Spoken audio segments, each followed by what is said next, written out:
Ассаляму алейкум. Как вы все знаете, ислам — это религия мира и любви. Вы слышали о законе шариата? Вы слышали о джихаде? Вы слышали о такие? Вы, наверное, слышали о первых двух вещах. Шариат — это закон ислама, который связывает воедино государство и религию, гарантируя, чтобы так называемого греха не существовало. Джихад — это средство, с помощью которого устанавливаются законы шариата. Джихад — это не священная война, это священное очищение. Если мы заглянем в учебники истории, то увидим, как это происходит. Начиная с самого Мухаммеда, который в одиночку участвовал по меньшей мере в 20 набегах, с мечом в руке рубил неверных, которые были перед ним. И он совершил более 50 набегов. И я преуменьшаю, потому что многие ученые считают, что их было больше.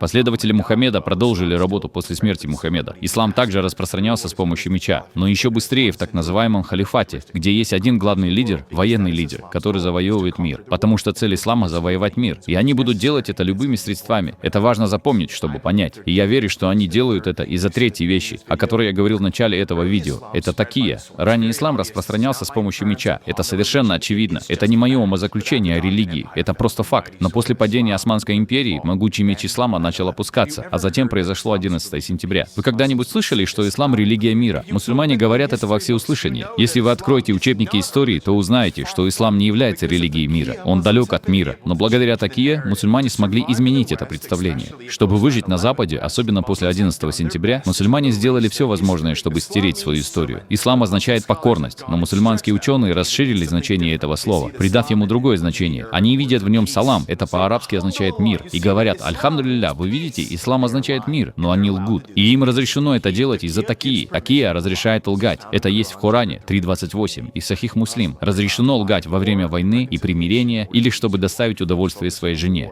Поговорим о войне. Как я уже описывал ранее, вы знаете, что джихад совершается физически. Но на ранних этапах развития ислама джихад был чем-то личным. Джихад — это почти то же самое, что взять свой крест и ежедневно умирать, отвергая себя. Джихад — это война против вашей души. Вы убиваете все греховное.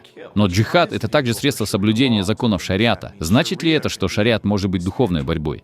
Радикальным левым, сверхсекулярным обществом, в которых мы живем сейчас, и которые, как мы видим, переходят в ислам, лгали. Они забыли учебники истории, и ими играют. Ими играет невидимый шариат. Половина Англии теперь управляется мусульманами. Таков закон шариата. Мусульмане намерены захватить власть в Англии. Имамы по всей Европе смеются. Есть ролики, сотни роликов, в которых мусульмане радуются тому, что происходит в Европе, а вскоре будет и в Америке. Ислам — религия мира.